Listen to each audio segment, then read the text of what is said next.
Tayo pong lahat ay manalangin.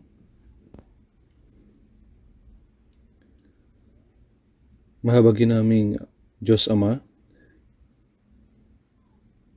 nagpapasalamat po kami sa iyo sa pagkakay muli sa amin sa iyong salita ngayong araw. Sa pagpapahintulot sa amin na magpuri sa iyo at maturuan sa pamagitan ng iyong salita. Sa oras na ito, ang Espiritu Santo nawang sumama at kumilos sa amin upang ang iyong mga salita ay maging aral sa aming mga puso, pamunuan at tulungan mo po kami sa aming mga buhay, upang sa araw na tumayo kami sa iyong harapan, na hindi magtatagal ay makatanggap kami ng pagpupuri, karangalan at kalawalhatian. Lalo na po, samahan nawa ng Panginoon ang bawat takbang ng mga nagsasagawa ng mga misyon sa ibang mga bansa, at mas mahayag pa ang iyong mga gawa at kapangyarihan. Tulungan mo po ang iyong ebanghelyo na mas aktibo pang maipahayag sa aming bansa at sa ibang mga bansa, at gamitin mo po kaming lahat na mahalaga. Samahan nawa kami ng Espiritu Santo sa buong service ngayong araw, naganap na kumikilos sa loob ng aming mga puso at tinutulungan kami. Idandalangin namin ito sa pangalan ng aming tagapagligtas na si Jesucristo. Amen. Buksan po natin sa unang Samuel chapter 17. Unang Samuel chapter 17 verse 45. Unang Samuel chapter 17 verse 45.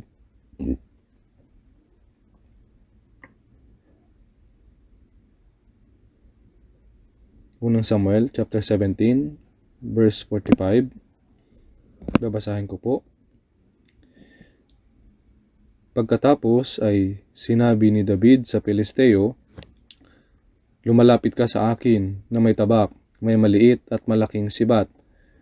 Ngunit ako'y lumalapit sa iyo sa pangalan ng Panginoon ng mga hukbo, ang Diyos ng mga hukbo ng Israel na iyong hinahamon. Sa araw na ito ay ibibigay ka ng Panginoon sa aking kamay, at ibubuwal kita, at pupugutin ko ang ulo mo. Ibibigay ko ang mga bangkay ng hukbo ng mga Pilisteo sa mga ibon sa himpapawid at sa mga bangis na hayop sa lupa sa araw na ito, upang malaman ng buong lupa na may Diyos sa Israel, at upang malaman ng buong kapulungang ito na hindi nagliligtas ang Panginoon sa pamamagitan ng tabak o ng sibat. Ang labanang ito ay sa Panginoon, at ibibigay niya kayo sa aming kamay." Nang tumayo ang Pilisteo at lumapit upang salubungin si David ay mabilis na tumakbo sa hanay ng labanan upang sagupain ang Pilisteo. Ipinasok ni David ang kanyang kamay sa kanyang supot at kumuha roon ng isang bato at itinirador. Tinamaan ng Pilisteo sa kanyang noo, at ang bato ay bumaon sa kanyang noo at pasubsob siyang bumagsak sa lupa. Basahin din po natin ng sabay-sabay ang verse 40.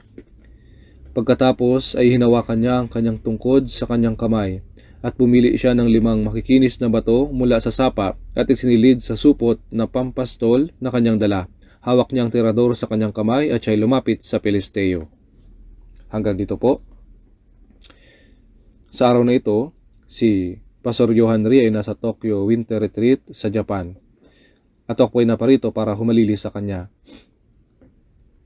Ngayong araw, gusto ko pong ibahagi ang mensahe na nakasentro sa unang Samuel chapter 17. Nagkaroon po ng digmaan ang Israel laban sa mga Pilisteo. Ngunit sa gitna ng mga Pilisteo ay may isang higanteng mandirigma, at ang pangalan niya ay Goliath. Ayon po sa Biblia, ang taas ni Goliath ay may tansya na karaniwang nasa halos 2 metro at 90 sentimetro hanggang 3 metro at 10 sentimetro. Siya ay higante na halos 3 metro ang taas. Kaya itong si Goliath, na naghahamon ng away, ay mayabang na sumigaw at sabi po niya, "Pumili kayo ng isang lalaki mula sa inyo at pababain ninyo siya sa akin. Kung siya ay makakalaban sa akin at mapatay ako, magiging alipin ninyo kami. Ngunit kung kayo'y matalo, kung ako'y manalo laban sa kanya at mapatay ko siya, magiging alipin namin kayo at maglilingkod sa amin." Mayabang siyang sumigaw at nilapastangan ang bayan ng Diyos, pero walang sino man ang makalaban sa Goliath na ito. Subalit sa una, hindi intensyon ni David na pumunta doon sa digmaan. Ipinadala siya ng kanyang ama na si Jesse dahil gusto niyang malaman ang kalagayan ng mga kapatid niyang lalaki dahil naroon sila. Kaya nga, para malaman ang tungkol sa kanila, isinugo niya si David sa labanan. Sa digmaang iyon, narinig ni David ang malakas na sigaw ni Goliath at naisip niya, bakit hahayaan namin ang taong ito? Kalaunan, kinuha ni David ang kanyang tirador at ang mga bato at tinalo niya si Goliath gaya ng naitala po rito. Ito po ay kwento na alam nating lahat. Isipin po natin ito na may nakasentro sa kwentong ito. Paano natalo ni David si Goliath? Bibigyan ko muna kayo ng maiksing background. Mula sa kabataan niya, natuto si David na magtiwala sa Diyos. Dahil patuloy siyang nagtiwala at umasa sa Panginoon mula sa batang edad, nagawa niyang mapagtagumpayan si Goliath sa labanan. At sa una, hindi nagpunta si David sa digmaan upang labanan si Goliath. Nagpunta siya doon dahil may inuutos ang ama niya. Subalit sa huli, napatay niya si Goliath. May ilang mga taong sinusubukan na gawin ang malaking gawain mula sa simula. Ngunit, madalas, sa pamamagitan ng tapat na paggawa sa mga bagay na ibinigay sa kanila, hindi inaasahang napasali sila sa isang dakilang bagay o gawain. Nagpunta si David dahil inutusan siya ng kanyang ama. At ang resulta, napatay niya si Goliath at tumuntong siya sa entablado ng kasaysayan. May kaugnayan din ito sa ating mga sariling buhay. At may karanasan si David sa paglaban at pagtalo sa mga leon at oso habang nag-aalaga ng kanyang mga tupa sa ordinaryong panahon. Dahil sa mga karanasang iyon, nagawa niyang harapin si Goliath. Kung wala ang mga iyon, hindi niya maiisip na labanan ng isang higanteng 3 metro ang taas. Ipinapakita nito sa atin kung gaano kahalaga na patatagin ang pananampalataya ng mga karanasan sa ating pang-araw-araw na mga buhay. Noong nagpakita si Goliath, ang nakita ng mga Israelita ay ang kanyang nakakatakot na itsura at katayuan bilang isang magiting na mandirigma. Ngunit bilang bayang pinili ng Diyos, nabigo silang makita ang Diyos mismo. Magkaiba ang kanilang pananaw.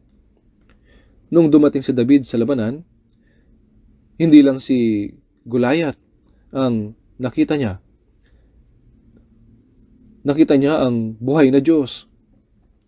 Kaya, habang ang iba ay nakikita lang ang mismong sitwasyon, ngunit ang nakita ni David ay ang lampas sa sitwasyon na may dakilang Diyos na nasa likod nito.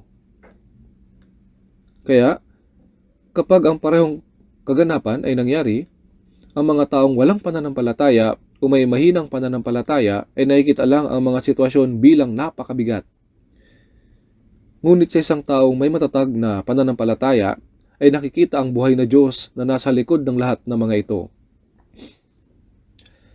Kaya makikita natin na ang kanilang pananaw ay magkaiba at hindi lumaban si David kay Goliath na may suot na baluti. Tama po ba? Nung patungo na sa digmaan si David, isinuot ni Saul ang kanyang sariling baluti sa kanya. Pero hindi ito kasya sa kanya, kaya lumabas si David, dala ang kanyang tirador at mga bato, gaya ng nakasanayan niyang gamitin sa kanyang araw-araw na buhay at pinatay si Goliath. Kaya, kung walang ginawang maraming pagsasanay si David gamit ang kanyang tirador, hindi po siya pupunta gamit ito. At ang makapangyarihang sandata, ang tirador po. Makapangyarihan po ang tirador. Minsan, may nakita ko sa TV na taong gumagamit ng tirador at sabi ko, wow, kamangha-mangha ang taong iyon. Kaya po niyang patamaan ng eksakto ang lahat ng mga lumilipad na target. Binanggit din po ng Biblia ang maraming taong sanay sa paggamit ng tirador. Kaya malinaw na sanay si David sa paggamit ng tirador at nasanay siyang mabuti. Kaya nga, lumaban siya gamit ang bagay na nakasanayan na niya. At noong nakita niya si Goliath, siya ay tunay na isang hangal na tao. Sa mundong ito, may kahangalan at may mas malaking kahangalan. Hindi na kailangang lumapit ni Goliath at insultuhin ang bayan ng Diyos at lapastanganin ng Diyos, at sa huli ay siya ay pinabagsak at hindi po ba? Kaya nga sinabi sa mga Kawikaan, chapter 5, verse 23, at dahil sa kanyang kahangalan ay naliligaw siya. Sa ibang salita, dahil sa labis na kahangalan. Sa ibang salin, ito ay malaking kalokohan o malaking kahangalan. Ipinapakita po nito na sa gitna ng mga kahangalan, may uri ng malaking kahangalan din. Malakas si Goliath. Ngunit siya ay walang alam. Hindi niya napagtanto kung gaano kalaking kasalanan ang hamunin ng bayan ng Diyos. Nalalaman niya na ang kanyang pangalan ay may susulat sa kasulatan at hahamakin ng maraming panahon. Kung una niya na itong nalaman, tatangkayin ba niya ang lumapit? Ang mga walang ingat na lumalaban sa bayan ng Diyos ay tunay na kumikilos ng may kahangalan. Ngayon, pag-isipan po natin, ang katotohanan na si David ay nagdala ng 5 maikinis na bato. Nilagay niya ang isa sa tirador at tumama ito sa inaasinta niya na nagpabagsak sa kanyang kalaban. Sa ating mga espiritual na buhay, kahit na hindi natin harapin mismo si Goliath, humaharap tayo sa mga bagay na katulad niya. Nagpapakita ang mga ito sa ating pang-araw-araw na buhay. Minsan, bigla tayong inaatake ni Satanas. Minsan, parang si Goliath ang asawang lalaki. Minsan naman, parang si Goliath ang asawang babae. Sa ibang mga kaso, kahit ang mga anak ay pwedeng maging parang si Goliath. Ito po ay mga digmaan na hindi natin kayang mapanalunan sa paggamit ng ating sariling lakas. Napagtagumpay ni David. Si David po ay nagtagumpay sa pamamagitan ng pagtirador sa kanyang bato. Sa lakbayan ng ating pananampalataya, ano po ang bato na dapat nating itirador? Ang pinakamakapangyarihang bato sa katotohanan na yung salita ng Diyos. Sabi sa Mateo 4:4 nasusulat, sa verse 7 nasusulat, at sa verse 10 nasusulat. Ang nasusulat na salita ang naging pinakamalakas na sandata sa ating mga buhay. Maging si Jesus ay napagtagumpayan ng Diablo sa pamamagitan ng pagbanggit ng 3 talata mula sa Deuteronomy. Gayon din naman, kung umaharap tayo sa mga pagsubok at ang mga paghihirap, mapagtatagumpayan din natin sa pamamagitan ng pagtitiwala sa salita. Isang bagay pa na dapat nating pag-isipan ay ito. May ilang mga tao na nagsasabing gagawin ng Diyos ang lahat. Wala kong kailangang gawing anumang bagay. Pero hindi po ito totoo. Sa unang Samuel 17 verse 40, si David, hinawakan niya ang kanyang tungkod sa kanyang kamay at pumili siya ng 5 makikinis na bato mula sa sapa. Hindi lang yun, basta mga bato. Maingat niyang pinili ang makikinis na mga bato dahil ang mga makikinis na bato ay lumilipad ng diretso at mabilis. Ipinapakita nito na hindi lang basta ang Diyos ang gumagawa ng lahat para sa atin. May mga bagay na kailangan nating ihanda at gawin mismo. Halimbawa, kung masipag ang isang tao sa evangelism, mabuti po iyon. Ngunit kung isang tao ay nagpapabaya sa evangelism at sinasabi ang Diyos ang gagawa nito, habang nagdadahilan sila sa paggawa ng kanilang mga responsibilidad, hindi po ito mabuti. Hindi dapat gamitin ang Diyos bilang dahilan sa pag-iwas sa mga bagay na dapat tayo ang gumagawa. Mahalaga ang balanse. Pag-isipan natin ito ng sama-sama. Una, paano natalo ni David ang taong si Goliath sa yugto ng kasaysayan? Mula sa kanyang kabataan, tumanggap siya ng pagsasanay sa kanyang pananampalataya. At mula sa kanyang pagkabata, sa katunayan natuto siyang magtiwala sa Diyos. Tingnan po natin sa mga awit 71. Mga awit 71 verse 5.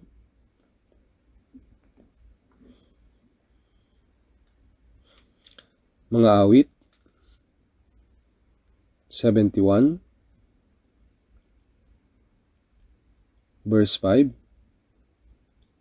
Sapagkat ikaw ang aking pag-asa, O Panginoong Diyos, ikaw ay aking tiwala mula sa aking kabataan. Sabi po niya, ikaw ay aking tiwala mula sa aking kabataan. Sinabi ni David, sapagkat ikaw ang aking pag-asa, O Panginoong Diyos. Si David ay isang taong nabuhay kasama ang Diyos bilang kanyang pag-asa. Ikaw ang aking tiwala mula sa aking kabataan. Mula sa kanyang kabataan, ganap siya nagtiwala sa Diyos. At mababasa natin sa verse 7, sa marami ako yung naging kagilagilalas. Ngunit ikaw ang aking matibay na kong kanlungan. Sa marami, ako'y naging kagila-gilalas. Ibig sabihin ito, kakaiba siya. Ibinukod, may mga 8 anak na lalaki si Jesse. Pero bakit si David ang binuhusan ng langis ng Diyos sa kanila? Malinaw na si David, mula sa kanyang kabataan ay nagtiwala sa Diyos sa isang napakabukod tangi at hindi pangkaraniwang paraan. Kaya sinabi niya, sa marami ako'y naging kagila-gilalas. Gayon din naman, si Jacob ay may 12 anak na lalaki. Ngunit sino sa kanila ang pinakalubosang nagtiwala sa Diyos? Si Jose, ang pang-11 anak, ang lalong umaasa at nagtiwala sa Panginoon. Kaya bakit ibinigay ng Diyos kay Jose ang mga panaginip na iyon? Na magiging dakila siya? Na pamumunuan niya? Na magiging mas higit siya kaysa kanyang mga kapatid na lalaki? Dahil mas higit na nagtiwala si Jose sa Panginoon kaysa mga kapatid niya. Kaya sinasabi ng kasulatan, sa marami ako'y naging kagila-gilalas. Ibig sabihin, iba siya. Hindi pangkaraniwan.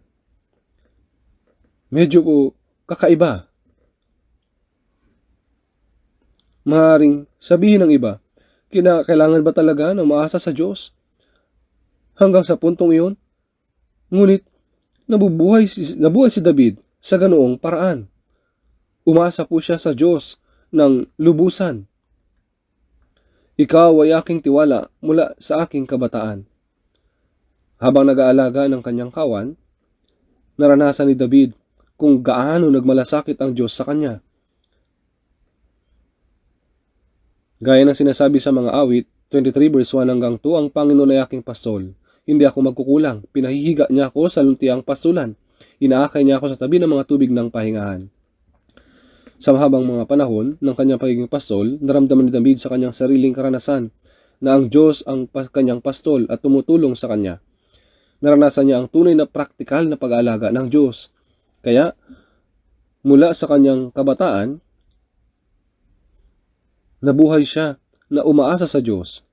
At para kay David, ang Diyos ay buhay na katotohanan. Hindi isang teorya, kundi tunay. Kaya nga, kapag ang isang tao ay nabubuhay araw-araw na nagtitiwala sa Diyos, kalaunan, makikita ito mismo sa mga resulta. At hindi lang siya nagtiwala sa Diyos, kundi sa kanyang araw-araw na buhay. Tiyak po na si David ay taong sumusunod sa kanyang ama na si Jesse. Hindi nagpunta si David para patayin si Goliath. Nagpunta siya dahil gagawin niya ang utos para sa kanyang mga kapatid na lalaki. Tingnan po natin sa unang Samuel chapter 17. Unang Samuel chapter 17.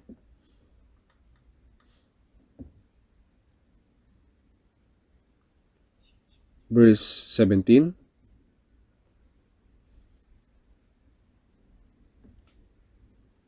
Unang Samuel 17 hanggang 18.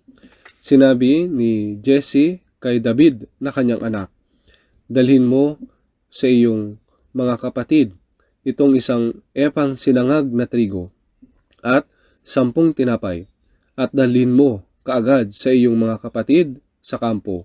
Dalhin mo rin ang 10 kesong ito sa kapitan ng kanilang libo. Tingnan mo kung ano ang kalagayan ng iyong mga kapatid at kumuha ka sa kanila ng palatandaan. Inutusan si David ng kanyang ama. Hindi siya gumawa ng dakilang bagay. Sinunod niya lang ang utos ng kanyang ama. Nung maging hari si Saul, sinugo rin siya upang gawin ang isang utos.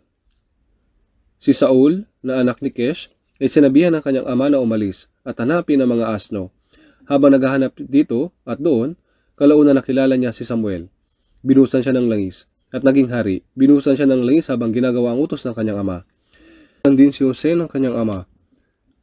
Habang nasa Hebron si Jose, ang mga kapatid niyang lalaki ay nagpunta sa Shechem upang magpastol ng mga kawan. Kaya isinugo siya ng kanyang ama para tignan sila. Umalis si Jose para sundin ang kanyang ama. Naglakbay siya ng 80 kilometro mula Hebron hanggang doon po sa Shechem. Para sa isang 17 taong gulang, ang maglakad ng 80 kilometro ay kahanga-hanga. Ngunit nung dumating na siya, umalis na ang kanyang mga kapatid at kalaunan, nalaman niya na nagpunta sila sa Dotan, na dagdag na 24 na kilometro ang layo. Kaya naglakbay si Jose ng kabuang 104 na kilometro upang hanapin ang kanyang mga kapatid na lalaki. Gayunpaman, nagalit sa kanya ang kanyang mga kapatid na lalaki at ipinagbili siya sa halagang 20 pirasong pilak at dinala siya sa Ehipto. Umalis po si Jose para gawin ang utos ng kanyang ama. Ngunit biglang natagpuan niya ang kanyang sarili na sa Ehipto, kung saan nagdusa siya sa loob ng 13 taon bago naging punong ministro. Nagpunta rin si David para sundin ang utos at sa huli, napatay niya si Goliath. Si Ruth, ang kanyang biyanang babae, kasama ang kanyang biyanang babae nagbula sa Moab patungo sa Bethlehem. Ang kanyang biyanang babae ay walang makain. Kaya si Ruth ay namulot ng uhay sa bukid ni Boaz para magkaroon ng pagkain. At habang ginagawa ang ganitong simpleng gawain, naging asawa siya ni Boaz. Hindi nagpunta si Ruth sa bukid para gawin ang dakilang bagay, kundi para mapakain ang kanyang biyanang babae. Subalit ang simpleng gawain iyon ay naglagay sa kanya bilang isang mahalagang tao sa kasaysayan ng Biblia. Kaya, mahalaga ang pagsunod araw-araw. Paano naging asawa ni Isaac si Rebecca? Siya ay nanggaling sa balon, pasa ng kanyang banga, at may taong lumapit. Ang alipin ni Abraham. Humingi siya na ng maiinom na tubig. Hindi niya lang siya binigyan ng tubig.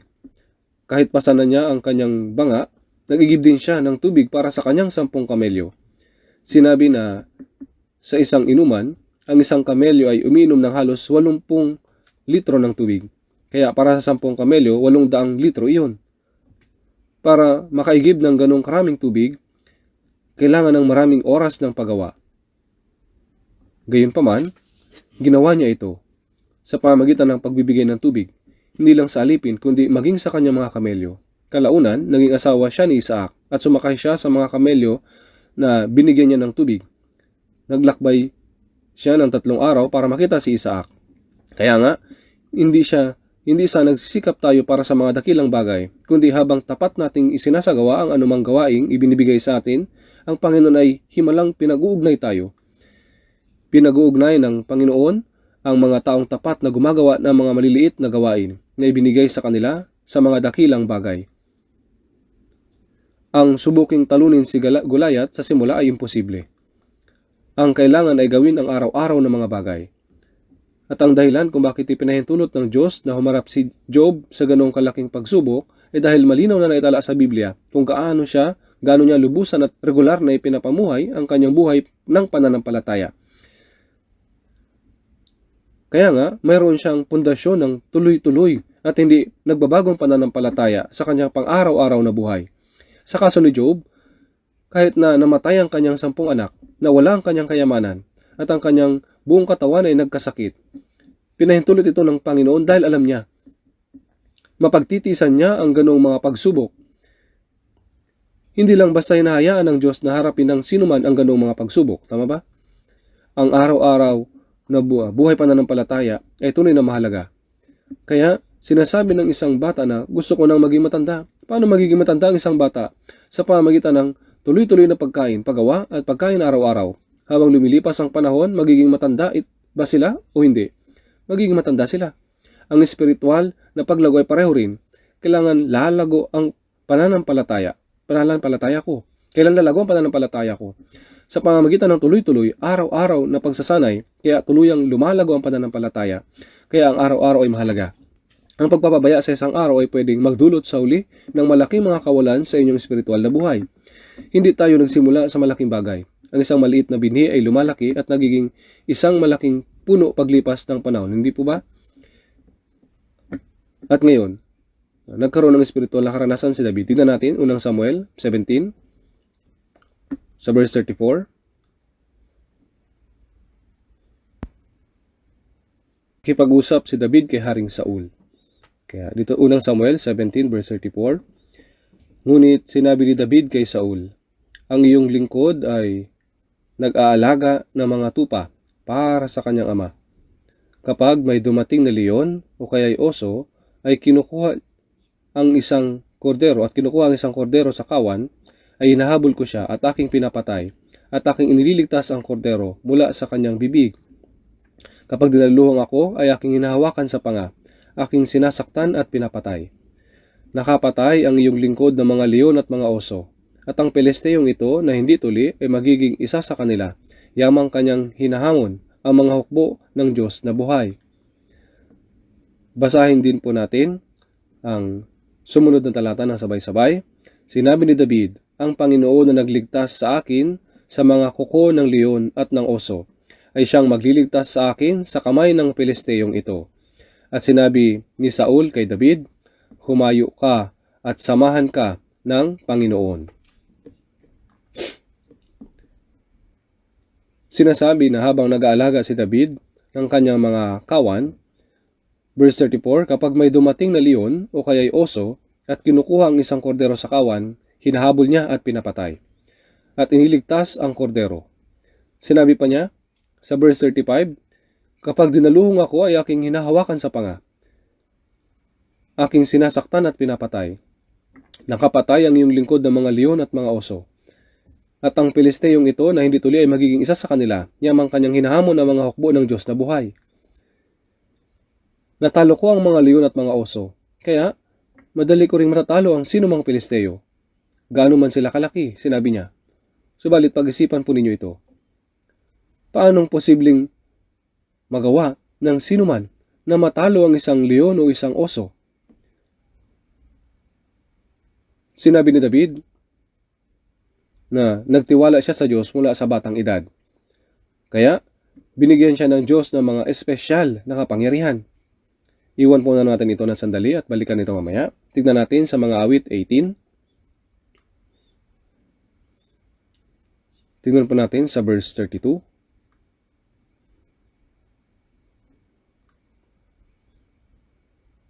Mga awit 18, verse 32.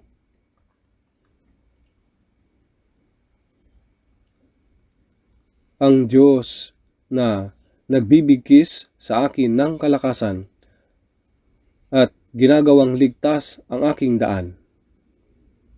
Kanyang ginagawa ang aking mga paa na gaya ng sa mga usa, at sa mataas na dako ako'y matatag na inilalagay niya. Sinasanay niya ang aking mga kamay para sa paikidigma, ano pat kayang baluktutin ng aking kamay ang panang tanso. Dito po sinabi ni David, ang Diyos na nagbibigkis sa akin ng kalakasan. Anong meron si David?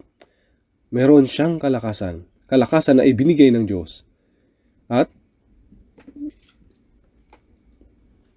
kanyang ginagawa ang aking mga paa na gaya ng sa mga usa, na ginagawang mabilis ang kilos ni David. At sinasanay niya ang aking mga kamay para sa paikidigma, na ipinapakita ang kahinaan ng mga kaaway. At ngayon ay sinasanay ako ng Panginoon. Ano pat kayang baluktutin ng aking mga kamay ang panang tanso. Ano pong ibig sabihin nito? Upang baluktutin ang panang tanso, kailangan mo ng pambihirang lakas. Hindi lamang si Samson ang malakas. Maging si David, mayroon siyang taglay na pambihirang bagay. May taglay siyang espesyal na lakas na ibinigay ng Diyos. Kailangan mo ng espesyal na lakas upang labanan ang mga leon at oso. Makakaya mo kayang pakipaglaban sa pamagitan ng ordinaryong lakas? Ano ang binibigay ng Diyos sa mga taong patuloy na isinasagawa ang kanilang pananampalataya? Ito ang walang pag-aalinlangang lakas. Kaya, sa mga awit 29, ano ang ibinibigay ng Diyos sa kanyang bayan? Sa verse 11, ang Panginoon nawa ay magbigay ng lakas sa kanyang bayan. Basbasa nawa ng Panginoon ng kanyang bayan ng kapayapaan. Nagbibigay ang Diyos ng lakas sa kanyang bayan.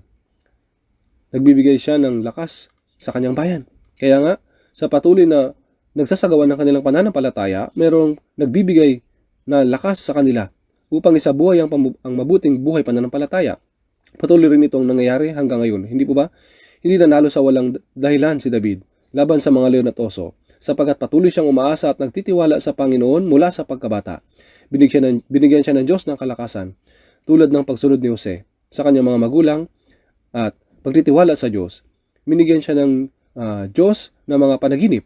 Kaya binigyan din siya ng Diyos ng kalakasan. Tingnan po natin sa unang Samuel chapter 17 verse 37.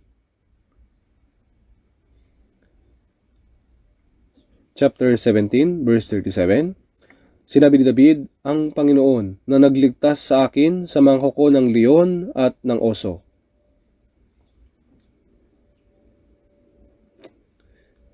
Isa itong karanasan. Binigay ng Diyos kay David ang karanasang ito. Binigyan niya siya ng karanasan sa pakikipaglaban at talunin ang leon at oso. Dahil mayroon siyang karanasan na nagliligtas sa akin at ay siyang magliligtas sa akin sa kamay ng Pilisteyong ito. Nakatanggap si David ng pagsasanay mula sa Diyos sa kanyang araw-araw na buhay sa pag-aalaga ng tupa. At ngayon, may karanasan siya sa pagliligtas ng Diyos sa digmaan at binigyan siya ng pagtatagumpay. Ang mahalagang salita rito ay na nagligtas sa akin at siyang magliligtas sa akin. Dahil sa karanasang ito, siya ay nagpapatuloy. Kalaunan, naging magulo ang buhay ni David. Hindi natin alam kung gaano karaming pagdurusa ang kanyang tiniis. Mayroong karanasan si David sa pakikipaglaban sa mga leon at oso at nilabanan at tinalo rin niya si Goliath. Kaya maging nang subukan niyang patayin si Saul, nagtiis at nanatili. Maging subukan siyang patayin ni Saul, nagtiis at nanatili si David. Kalaunan, nang ang kanyang anak na si Absalom ay nangamkam ng kapangyarihan at pinalaya si David, pinilit siyang palayasin ng nakapaa. Gayunpaman, nagtiis siya dahil sa kanyang karanasan sa pananampalataya. Sinasabi sa mga tao sa paligid niya, katapusan na ng buhay ni David. Hindi na muli makakabangon si David. Sa kabila ng mga gayong sitwasyon, nakabangon muli si David. Bakit? Sapagat mayroon siyang karanasan. Hindi siya nawala ng pag-asa, maging sa mga sitwasyong wala ng pag-asa sapagat mayroon siyang karanasan sa patuloy na tulong ng Diyos sa mga ordinaryong panahon. Maging sa mga malubhang panahon. Naniwala siyang tulungan siya ng Diyos. Sa mga awit, tignan po natin. Mga awit, chapter 4. Ito ang pinakamahirap sa panahon na buhay ni David. Mga awit, chapter 4. Ay mga awit chapter 3 at 4 ay magkatulad ang background.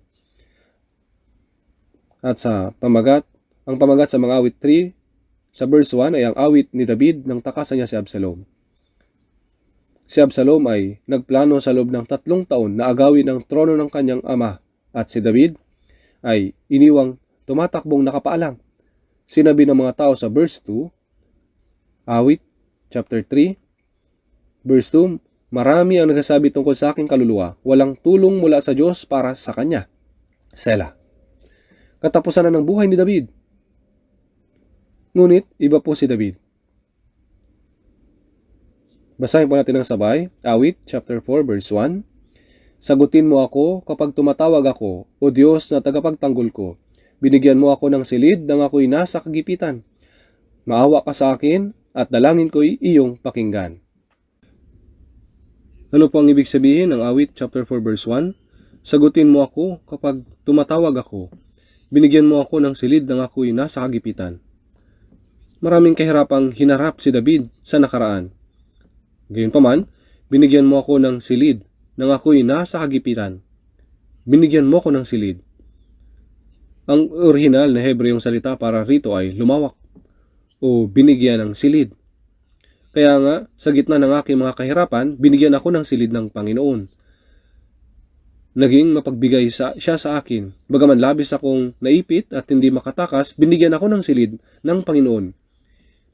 Iniligtas niya ako sa gayong sitwasyon. Naging mapagbigay siya sa akin sa mga mahirap na sitwasyon at iniligtas ako muli. Patuloy niya itong ginagawa sa akin. Kaya, nagsalita siya mula sa kanyang karanasan. Ipinakita rito na ginagawa ito ng Panginoon sa kanya mula pa noon. Kaya, ngayong nasa kaguluhan ako, pakiusap, bigyan mo ako ng silid. Bigyan mo ako ng malawak na daan. Ito ang sinasabi niya. Ngunit dito, binigyan mo ako ng silid nang ako'y nasa kagipitan. Ibig sabihin, ay pinalawak ito ng Diyos. Pinalawak niya ito sa lahat ng paraan. Naranasan ni David ang tulong ng Diyos sa lahat ng kanyang mga kaguluhan. at paulit-ulit siyang inililigtas ng Diyos. Sa pamamagitan ng paulit-ulit na pagtulong, patuloy na lumawak ang kanyang puso at isip. Ang kanyang pananaw sa Diyos ay patuloy na lumalago.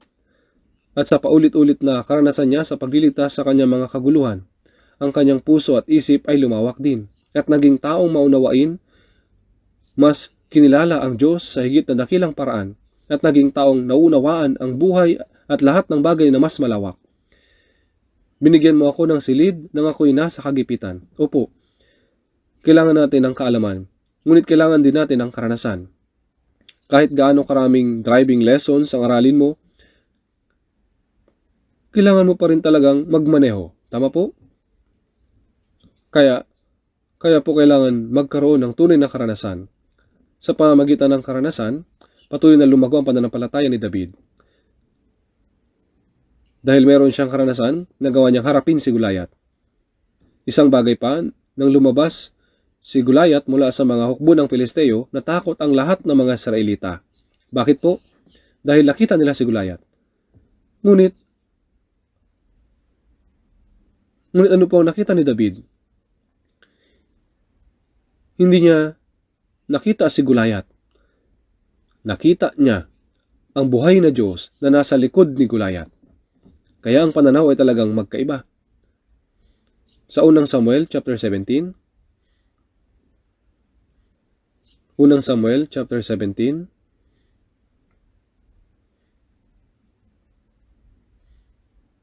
verse 26.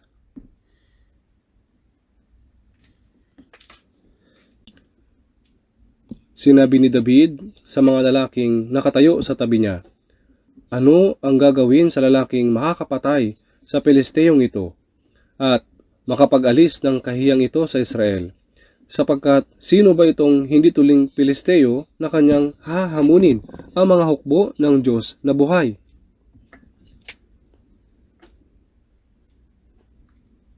Nanginig ang mga Israelita sa harapan ng higanteng si Goliath ng mga Pilisteo.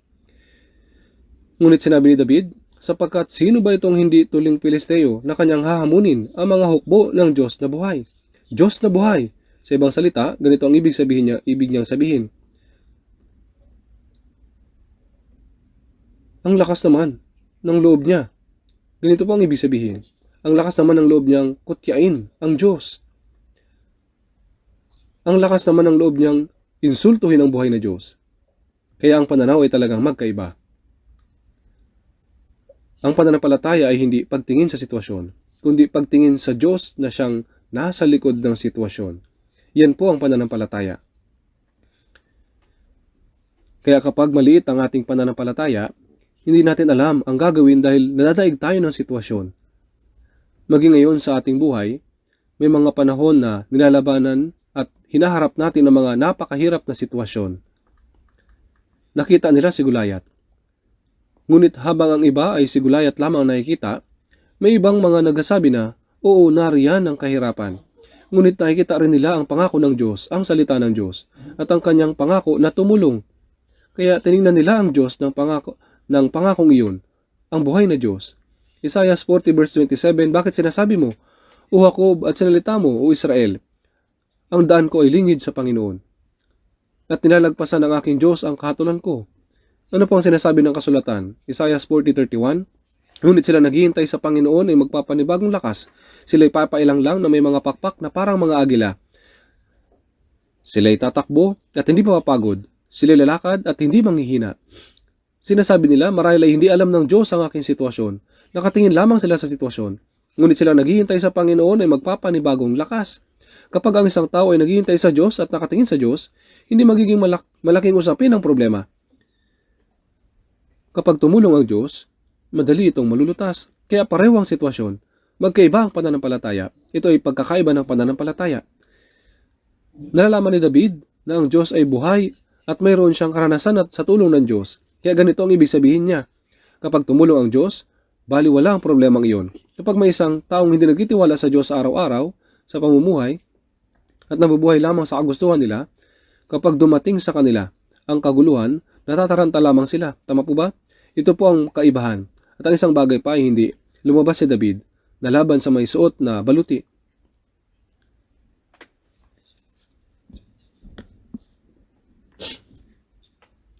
Tingnan po natin sa unang Samuel, chapter 17, verse 38. Ipinasuot ni Saul kay David ang kanyang mga kasuotan. Kanyang inilagay ang isang helmet na tanso sa kanyang ulo, at kanyang sinuotan siya ng metal at saplot sa katawan. Ibinigkis si David ang tabak sa kanyang kasuotan, at hindi niya magawang makalakad sapagkat hindi siya sanay sa mga ito. Kaya sinabi ni David kay Saul, hindi ako makakalakad na dala ang mga ito, sapagkat hindi ako sanay sa mga ito. At hinubad ni David ang mga iyon. Anong mangyayari kung tinuloy niyang suotin ito? Mamamatay siya. Hindi siya maaaring lumaban ng suot ito.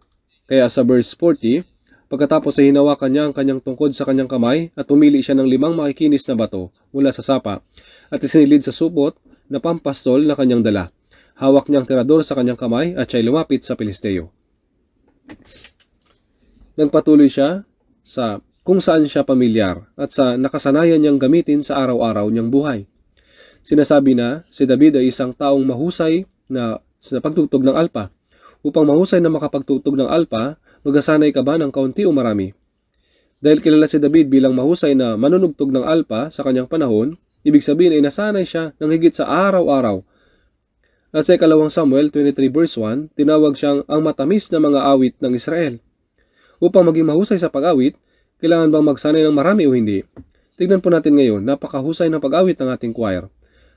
Nanggagaling ito sa patuloy na pagsasanay na ginagawa nila araw-araw. Dahil may masiding pagnanais si David na protektahan ang kawan sapagkat higit niyang silang iniibig. Masalo niyang ninanais na bantayan sila. Magkasanay ba siya para upang protektahan ang kawan o hindi? Siyempre po nasanay siya. Nagsanay siya. Pero patuloy siyang nagpalakas at nagsanay ng walang tigil. At dahil matindi ang kanyang pagnanais na protektahan ang kawan, marahil ay nasanay siyang magbato ng tirador ng higit kaysa sino man. Ngunit, kung hindi siya kailanman nakapagsanay, tatamaan ba ng Panginoon ang bato sa kanyang target dahil na lang tumirador siya? Tumirador si David at magiging taga-maniobra na ba ang Panginoon ng pagtatamain ito na anuman ang mangyari? Sapagkat wala siyang sablay sa pagkasanay araw-araw, ginamit iyon ng Panginoon upang mapabagsakin si Goliath. Tama po? Kung hindi ka nagsasanay araw-araw, hindi mo dapat asahan na ililigtas ka ng swerte lang. May isang tao na matapang na nagpapahayag, papasok ako sa Seoul National University. Ngunit naglilingkod lamang siya sa church araw-araw at hindi nag-aaral. Hindi man lang nag-aaral. Siguradong papasa ako sa Seoul National University. Huwag kayong mag-alala. Kaya tapat siya naglingkod at nagsisikap sa church. At isang linggo bago mag-exam, dumali siya sa isang prayer retreat. May time team siyang nanalangin sa loob ng buong isang linggo. Tapos kumuha siya ng exam. Makakapasa ba siya o babagsak? Bumagsak siya, hindi po maaaring gamitin ng Diyos para sa iyong sariling pakinabang. Yung dahilan kung bakit kinuha ni David ang kanyang tirador ay dahil sanay siya doon at ginagamit niya iyon araw-araw. At partikular na pinili niya ang mga makikinis na bato.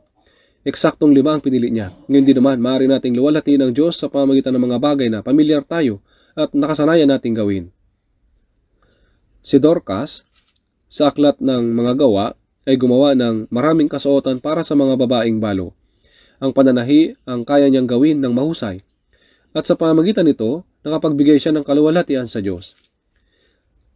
Gumamit si Shamgar ng panundot sa baka, at sa gayon ay nanalo siya sa digmaan.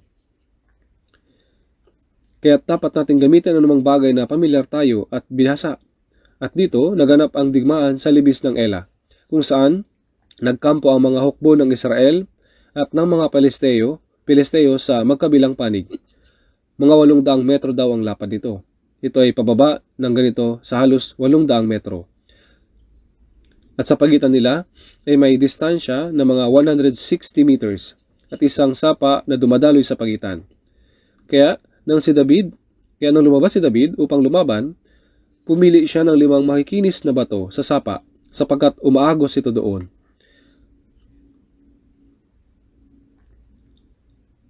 Habang lumalapit siya patungo kay Goliath, si Goliath ay hindi isang ordinaryong malaking tao. Tingnan po natin ito. Unang Samuel, chapter 17.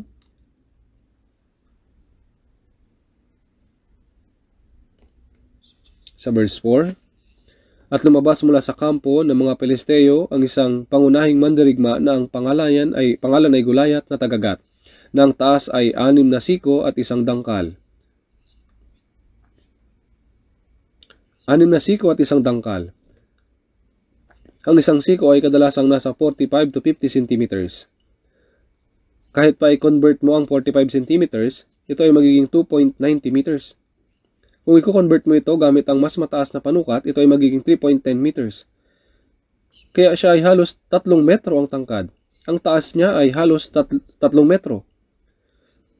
Sa unang Samuel 17 verse 5, siya ay mayroong isang helmet na tanso sa kanyang ulo at siya ay may sandata ng baluti sa katawan at ang bigat ng baluti ay 5,000 siklong tanso. Ang bigat ay ng kanyang baluti ay 5,000 siklong tanso na katumbas ng 57 kilograms.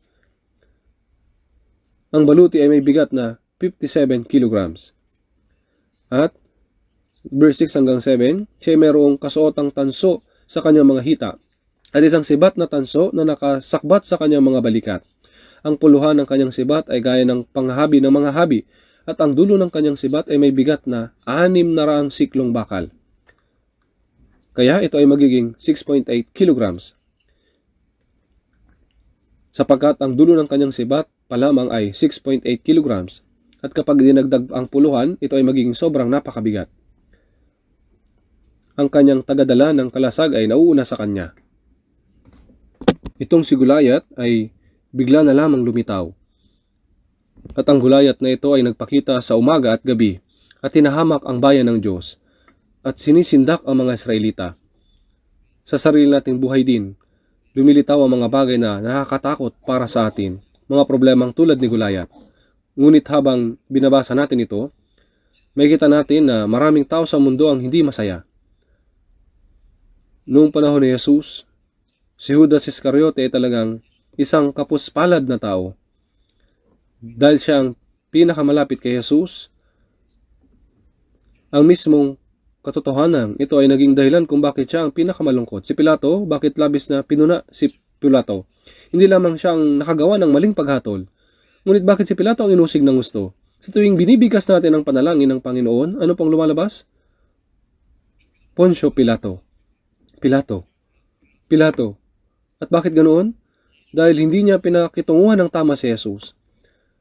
Maraming tao nagtaksil sa iba. Ngunit bakit si Judas Iscariote ang inusig ng gusto? Dahil ipinagkanulo niya si Jesus. Kaya naman, napakaseryoso nito. At bakit si Gulayat ay patuloy na inuusig sa buong kasaysayan? Dahil hinamak niya ang bayan ng Diyos. Tila naging tapat siya sa sarili niyang Diyos. Kaya kung titingnan natin dito, malamang na naglilingkod din siya sa sarili niyang Diyos, sa sarili niyang paraan. Sa unang Samuel 17, verse 43, sinabi ng Pilisteo kay David, ako ba ay aso na ikaw ay lalapit sa akin na may mga tungkod? At nilait ng Pilisteo si David sa pamamagitan ng kanyang mga Diyos. Ang taong ito ay naglilingkod din sa kanyang mga Diyos, sa kanyang sariling paraan. Sumasamba siya sa Diyos-Diyosan. Tapat siya sa kanyang Diyos sa kanyang sariling paraan. Ngunit ito ay isang maling katapatan. Ito ay mali. Kaya kumuha si David ng bato, gamit ang kanyang tirador, at pinatama iyon sa noo mismo ni Gulayat. Dito po sa verse 49, ipinasok ni David ang kanyang kamay sa kanyang supot at kumuha roon ng isang bato at itinirador. Tinamaan ng Pilisteo sa kanyang noo at ang bato ay bumaon sa kanyang noo at pasubsob siyang bumagsak sa lupa. Kaya, nang manood ako ng isang programa sa TV, medyo matagal nang nakalipas, sinabi nito na bago ang kaganapang ito, ginawa ng mga Pilisteo ang kanilang mga helmet sa paraan na nakalantad ang noo. Ngunit pagkatapos ng pangyayaring ito, ang kanilang mga helmet ay nabago at tatakpan ang noo. Walang ideya si Gulayat sa isang bato ang tatama sa kanyang noo nang ganoon. Kaya napagtantan nila na ito ay mapanganib na at pinalitan ng disenyo ng kanilang mga helmet. Gayunpaman, diretsong tumama sa noo ang bato at namatay siya. Ang mamatay sa pamamagitan ng bato ay mahalaga. Dahil sa Biblia, ang bato ay kadalasang simbolo ng hustisya ng Diyos. Si Abimelech, na pumatay sa mga anak na lalaki ni Gideon, ay namatay din ang ihulog sa kanya ng isang babae ang gilingang bato. Kaya ang pagtama ng bato ay anino ng matuwid na paghatol ng Diyos. Tinuya ni Goliath ang bayan ng Diyos at bumuo ng isang bato sa kanyang noo at pinatay siya. Hinarap niya ang puot at paghatol ng Diyos. Hindi ba tama iyon? Kaya malakas si Goliath, ngunit hangal siya. At kahit sa ating panahon ngayon, nakikita natin ang mga taong ganyan, mga makapangyarihan, ngunit talagang napakahangal. Maaring maraming bagay ang natutunan ng isang tao at naging mangmang pa rin. Ang isang tao ay maaring magkaroon ng maraming kayamanan at maging mangmang pa rin, lalo na ang pinakamahalagang bagay, tungkol sa Diyos, tungkol kay Jesus. Ang isa sa pinakamalaking uri ng kamangmangan ay kapag ang isang tao ay nagsasalita ng walang ingat tungkol sa Diyos at sa kasulatan. Iyan ay kahangalan sa mga hangal. Gaano kamangmang at kahangal para kay Goliath na labanan ang Diyos. Ito ay isang gawa ng labis na pagmamataas at kamangmangan. Tingnan po ninyo, ang mundo natin ngayon, may mga taong lantarang nagsasabi na walang Diyos, mga atheist, at ang evolutionismo ay laban sa Diyos at laban sa kasulatan. Gaano ito kahangalan? May nagsasabi, ang buhay ngayon, ito na ang lahat. Ngunit gaano po ito kahangal? Sinasabi ng Biblia na dapat tayong ipanganak na muli. Ngunit sinasabi ng ilan, hindi iyon kailangang ipanganak na muli. Sila ay direktang salungat sa kasulatan. Nagiging hangal sila. Kahit ngayon ang mga tao ay salungat, umuusig at napupuot sa bayan ng Diyos. Sila mga ipinanganak na muli ng mga Kristiyano. Sa Lucas 23 verse 34, sinabi ni Jesus, Ama, patawarin mo sila sapagkat hindi nila nalalaman ang kanilang ginagawa. Talagang hindi nila nauunawa ng kanilang ginagawa. Silang mga umuusig at tumalaban sa mga ipinanganak na muli na mga mananampalataya ay tatayo bahalang araw sa harapan ng hukuman at magugulat sila kapag natuklasan nilang sila mismo ay sumalungat sa Panginoon. Bago naligtas si Saulo, mahigpit niyang inusig ang iglesia. At nang makatagpo niya si Jesus sa daan patungo sa Damasco, sinabi sa kanya ng Panginoon, Saulo, Saulo, bakit mo ako inuusig? Sinabi niya, sino ka Panginoon? At siya sumagot, ako si Jesus na iyong inuusig. Walang ideya si Apostol Pablo bago siya naligtas na ang pag-uusig sa iglesia at ang maltrato sa mga mananampalataya ay sa katunayan ay pag-uusig sa Panginoon mismo. Hindi naunawaan ng mga tao kung gaano kaseryoso at kamangmang ang isang kasalanan na magsalita ng walang ingat laban sa bayan ng Diyos. Kung titingnan natin si Goliath, maiisip natin paano siya naging ganito kahangal. Ngunit hindi lamang kwento ang kwentong ito. Nangungusap din ito sa atin. At tumarap siya ng walang anumang tunay na dahilan. Dapat nating iwasan ang pagmamadali sa harapan. Kung hindi kinakailangan. Hindi na kailangang itulak ang ating sarili sa unahan. Iyan ang dahilan kung bakit naniniwala ako na ang pamumuhay ng isang tahimik na buhay ay ang pinakamagandang paraan. Maging para sa akin na pagiging mangangaral ay isang bagay na mabigat at nakakatakot minsan.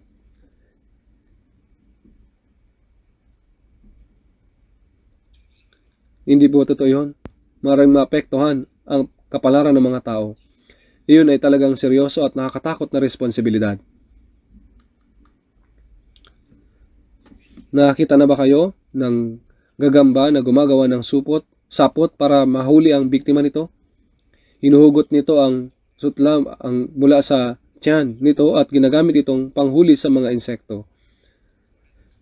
At nakita ninyo na ba ang uri ng gagamba na naglalabas ng mahabang hibla ng sutla mula sa tiyan nito? Binibilog ito na parang maliit na bola, halos parang tirador. At pagkatapos ay binabato ito para makahuli ng mga insekto. Kaya ang patirador ng bato dito ay parang gagamba na lumilikha ng sutla nito at pagkatapos ay binabato ito.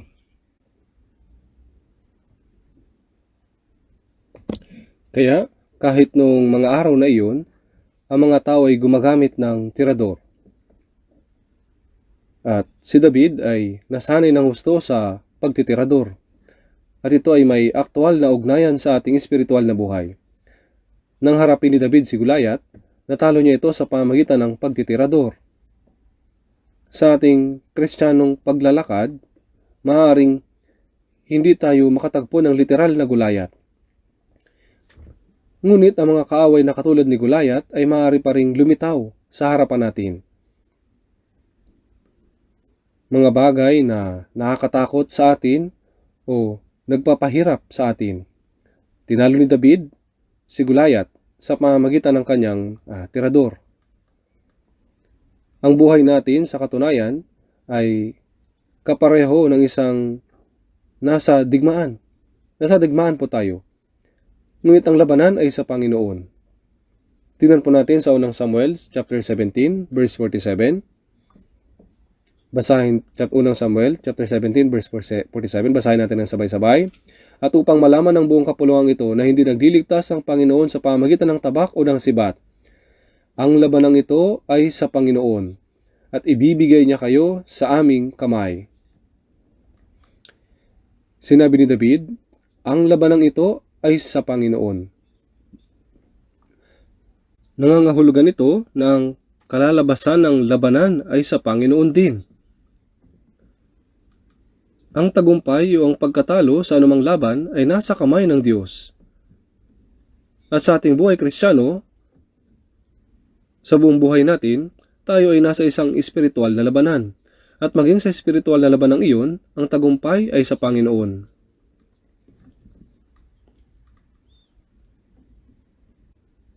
May nabasa po ako na isang libro na nagsasabi ng ganito.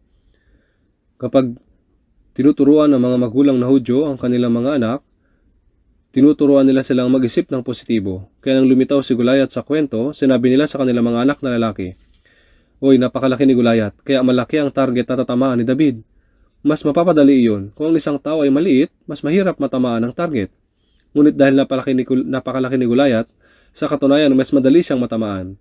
Tinuturuan nila ng kanilang mga anak na mag-isip ng ganoong paraan, na baguhin ang kanilang pananaw. At sa ating buhay Kristiyano, ang bagay na tulad ni Goliath ay maaari ring rumitaw sa ating harapan. Sa ating buhay, isang malakas na ideya o ideolohiya ay maaaring biglang dumating na tulad ni Goliath. Sa iba't ibang panig ng mundo, ang mga maling paniniwala at maling ideya ay maaaring biglang lumitaw at yumanig sa ating espiritual na buhay. Maaaring lumitaw ang mga nakakakumbinsi na teorya. At sa ating paglakad bilang Kristiyano, ang malaking pagdurusa ay maaaring dumating tulad ni Goliath. Kung minsan, ang napakaraming tukso ay maaari ring lumapit sa atin na parang isang Goliath. Mga malakas na tukso para matisod tayo. Maaaring tapat tayong lumalakad kasama ang Panginoon at biglang may malaking problema tulad ng problema sa ating mga anak na maaaring lumitaw sa ating harapan tulad ng isang higanteng Goliath. Isa sa pinakamatinding pasakit na maaaring maranasan ng isang ina ay ang pagkakaroon ng problema sa kanyang mga anak. Kapag ang isang bata ay nagdudulot ng problema o naligaw ng landas, kung minsan ay nararamdaman ng ina na gusto na lang niyang mamatay. Ngunit may mga taong nagsasalita ng walang pakundangan na nagsasabi, "Oh, akala ko malakas ang pananampalataya ni sister. Hindi man lang niya kayang harapin iyon." Hindi dapat tayo magsalita ng ganoon. Kapag ang isang bata ay hindi umuwi, nagiging sanhi ng walang katapusang pag-aalala at patuloy na sinasaktan ang puso ng ina. Ang ina ay napapagod, namamayat at para bang wala ng ganang mabuhay. Sa sitwasyong iyon, ang sabing hindi niya kayang tiisin iyon ay talagang mali. Kung ang mga taong iyon ay haharap sa parehong sitwasyon, maintindihan nila. Kaya hindi tayo dapat magsalita ng ganoon na lang. Ang mga problema sa mga anak ay talagang napakasakit at marami pang iba't ibang uri ng problema ang maaaring lumitaw. Ngunit nagtagumpay si David, hindi ba? At nais din ng Panginoon na magtagumpay tayo sa Kanya. Sa unang Samuel 17 verse 50, kaya't nagwagi si David laban sa Pilisteo sa pamamagitan ng tirador at ng isang bato. Ibinuwal ang Pilisteo at kanyang pinatay siya. Walang tabak sa kamay ni David. Tinalo ni David si Goliath at binigyan din tayo ng Diyos ng matagumpay na buhay. Bakit sinabi ng Diyos na paliwanagin ang ating ilaw sa sanlibutan? Sapagkat tayo ang ilaw ng sanlibutan. Dahil tayo ang ilaw, sinasabi niya sa atin na magliwanag. At dahil tayo ang asin ng lupa, sinasabi niya sa atin na magbigay ng lasa.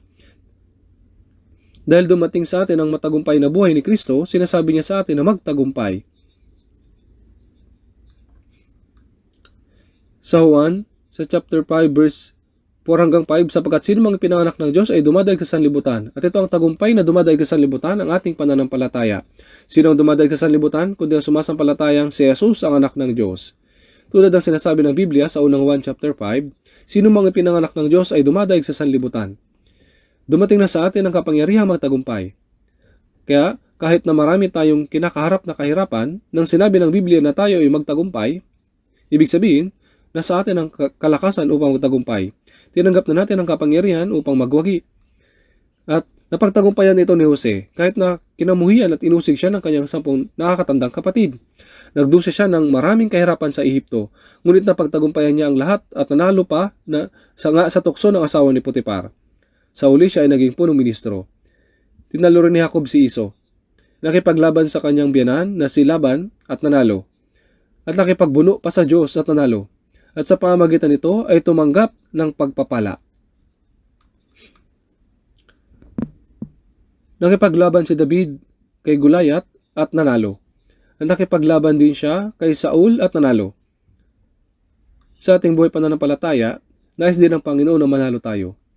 Nagdala si David ng 5 makinis na bato at ginamit ang isa sa mga ito upang manalo. Sa Biblia, ang bilang ng 5 na ito ay maaaring mangangahulugan ng kasalanan, responsibilidad o biyaya. Ngunit karaniwan, ang numero na 5 ay madalas na ginagamit upang nangangahulugan ng biyaya. Ipinapakita ng 5 sakripisyo sa Levitico na ang number 5 ay nangangahulugang biyaya. At kung titignan natin sa Isaiah 9 verse 6, binanggit dito ang pangalan ni Jesus. At mayroon 5 pangalan. Kamanghamanghang tagapayo, makapangyarihang Diyos, walang hanggang Ama, prinsipe ng kapayapaan.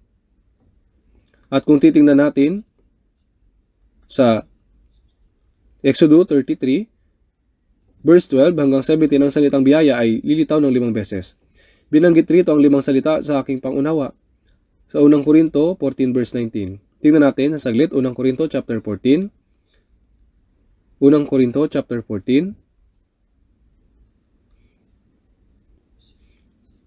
Verse 19.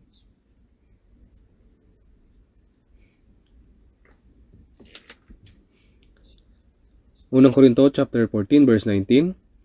Ngunit sa iglesia, mas nanaisin ko pang magsalita ng 5 salita sa pamamagitan ng aking pag-iisip upang makapagturo ako sa iba, kaysa 10,000 mga salita sa ibang wika. Sinasabi dito ng pagsasalita ng 5 salita ay may pangunawa ay mas mabuti kaysa 10,000 salita sa wika. Ang 5 salita ay nangangahulugang pagsasalita ng 5 salita. Karaniwan, ang 5 salita ay bumubuo ng isang pangungusap. Kaya nangangahulugan ito ng pagsasalita ng isang naiintindihan na pangungusap ay mas mabuti kaysa pagsasalita ng 10,000 salita sa isang wika. Kaya ito ay 5 salita. Ang number 5 ay lumitaw po dito. Ang 5 salita sa pamamagitan ng aking pag-iisip. Nangangahulugan ang pangunawa at pagsasalita lamang ng isang pangusap mula sa Biblia ay mas mabuti.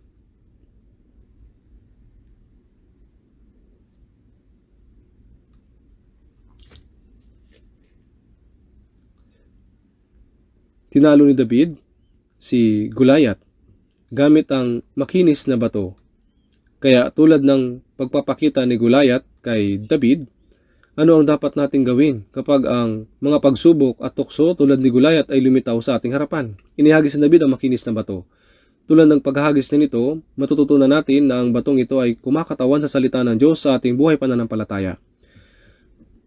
Kaya't maaari nating ihagis ang salita ng Diyos sa sinasabi, nasusulat, at nasusulat. At sa pamamagitan ng pagtitiwala sa salita na iyon, mapagtatagumpayan natin ang maraming bagay. Sa pamamagitan ng paghahagis ni David ng bato, natutunan natin na walang kasing kapangyarihan ng salita ng Diyos kapag inihagis natin ito sa ating mga kaaway. Maaari tayong manalo kapag inilabas natin ang salita ng Diyos. Tingnan po natin, Mateo chapter 4. Binanggit ni Jesus ang Deuteronomy upang labanan at daigin ang dyablo. Mateo chapter 4 verse 1.